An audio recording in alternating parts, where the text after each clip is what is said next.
Mikey's RC Fun. We're just putting the RPM hinge pins on here on the XRT just for a little upgrade. So we already put that one on there. We had to drill it out a little bit with the drill bit.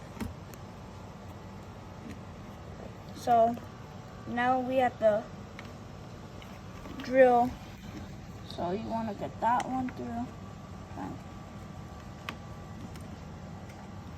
So today we might have to drill it.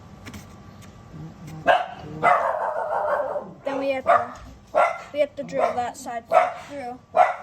So you want to do this part and I record? I think we're good. We just got to put the nut right there. We can tighten it. Yep. Nut is right here. You ready? Mhm. Yep, we're good. Good. Mhm. And now this is the first side done. Now we have the two for the other side. Mikey's RC Fun out.